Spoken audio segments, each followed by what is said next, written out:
जो लोग इनको खालिस्तानी, नक्सली, पाकिस्तानी या गद्दार कह रहे हैं, वो सुबह उठते नाश्ता भी इन्हीं के उगाए हुए फल, अनाज, सब्जियों से, दूध से करते हैं। उसके बाद भी इनको गाली देते हैं। अगर जो तुम्हें इतनी ही इनसे नफरत है तो तुम खाना पीना हर 10 दिन की, 5 दिन की किसानों के साथ ऑफर फेंक योजना चला रही है। लेकिन आप झांसे में नहीं आएगा किसान, उसको तीनों कानून वापस करवाना ही है किसी भी हालत में। मैं सबको बोलता हूँ, सतर्क रहिए, सतर्क रहिए, सतर्क रहिए। अपने दिमाग में जागृति भरिए, अपने दिमाग में नई नई सोच भरिए। सिर्फ बातों के कहने से विश्वास कभी नहीं करना है आपको। आप विश्वास करेंगे तो आप धोखे खाएंगे। जब तक कानून वापस नहीं, तब तक घर वापस नहीं। ये सभी हमारे किसान भाइयों ने बोल दिया है। मैं अमिताभ बच्चन सही बोलता हूँ। देश की सच्चाई, सच छुपने नहीं देंगे।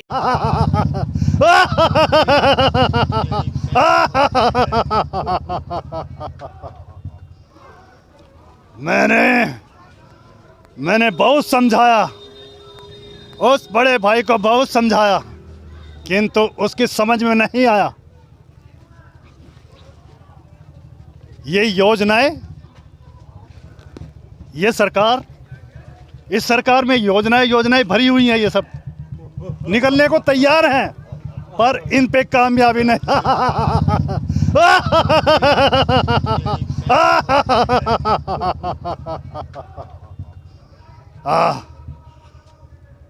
लगभग 2 महीने से ये किसान भाई दिल्ली के चारों ओर सारे बॉर्डरों पर फैले हुए हैं। सरकार, ये तानाशाही सरकार किसी की भी सुनने को तैयार नहीं है। हम कुंभकर्ण, रावण के भाई, हमने उस रावण को बहुत समझाया, किंतु हमें तो मजबूरी में उसका साथ देना पड़ रहा है। हमने उसको बहुत समझाया कि भाई किसानों की बात मान जाओ, लेकिन उसकी बुद्धि मलिन हो गई और वो दुर्बुद्धि हो गया। उसकी समझ में नहीं आएगा जब तक सुबह का सूरज कोई नई लहर लेकर नहीं आएगा, तब तक उसकी समझ में कुछ नहीं आएगा।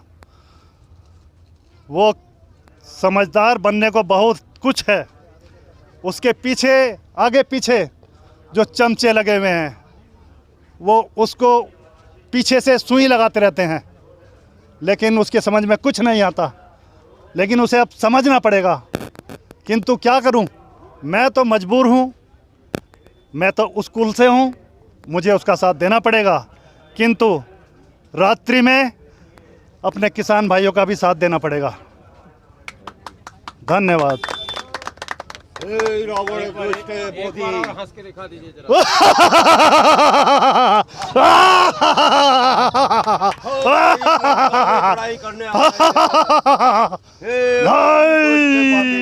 मैं अमिताभ बच्चन जो है उसका बहरूपिया अमिताभ बच्चन बोल रहा हूँ।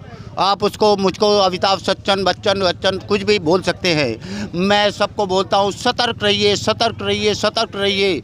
अपने दिमाग में जागृति भरिए, अपने दिमाग में नई नई सोच भरिए।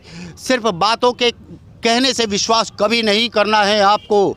आप विश्वास करेंगे तो आप धोखा खाएंगे तो आपके जो आप हैं, आपका परिवार है, सबका सब एक बार ख़त्म हो जाएगा। अभी आपको एक योजना फेंकी जा रही है, आपने सुना होगा, कंपनियों की योजना होती है। 30% offer, 2% offer, 40% offer, 50% offer. Government जो है हर 10 दिन की, 5 दिन की किसानों के साथ ऑफ़र फेंक योजना चला रही है। लेकिन आप झांसे में नहीं आएगा किसान, उसको तीनों कानून वापस करवाना ही है किसी भी हालत में। जब तक कानून वापस नहीं, तब तक घर वापस नहीं। ये सभी हमारे किसान भाइयों ने बोल दिया है। मैं अमिताभ बच्चन सही बोलता हूँ, सुना है मैंने। हमारे सारे के सारे किसान भाई यही हैं और तरह तरह की बातें करते हैं यहाँ पर।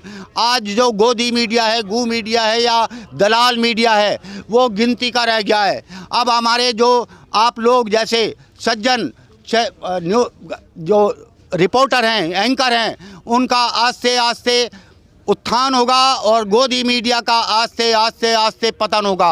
आपके साथ किसान भाइयों का मैं बहुत दिल से तहे दिल से शुक्रिया अदा करना चाहता हूँ। उसका कारण क्या है, जो लोग इनको खालिस्तानी, नक्सली, पाकिस्तानी या गद्दार कह रहे हैं, वो सुबह उठते नाश्ता भी इन्हीं के उगाए हुए फल, अनाज, सब्जियों से, दूध से करते हैं। उसके बाद भी इनको गाली देते हैं। अगर जो तुम्हें इतनी ही इनसे नफरत है तो तुम खाना पीना बंद कर दो।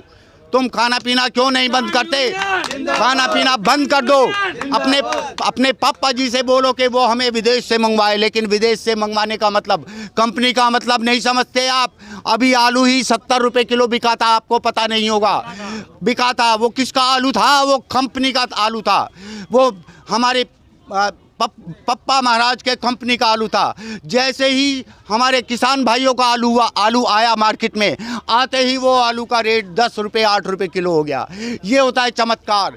इसी प्रकार से अगर जो ये बिल पास हो गए, पास होने के बाद लागू हो गए, तो जो आटा अब भाइयों को 30 रुपये किलो मिल रहा है, वही आटा 125-150 रुपये किलो मिलेगा। जो आलू अभी 10 रुपये किलो है, वही आलू आपको 100 रुपये किलो मिलेगा। हर चीज़ का रेट। आपके जो अमिताभ बच्चन हैं, हाँ, वो तो लोगों को करोड़पति बनाते हैं, आप क्या बनाएंगे? मैं लोगों को समझदार बनाने आया हूँ। लोग सतर्क रहिए, जागरूक रहिए, सतर्क रहिए, जागरूक रहिए। झांसेबाजी में मत आइए, जुमलेबाजी में मत आइए। हमारे देश में झांसे देने वाले बहुत सारे थे। वो संतराम, आसाराम, बापाराम, जो भी राम थे, वो सारे के सारे जेल पहुंच गए, क्योंकि उन लोगों के पास लिखित नहीं था। कोई अपने को अवतार बताता, कोई अपने को दूसरा अवतार बताता था।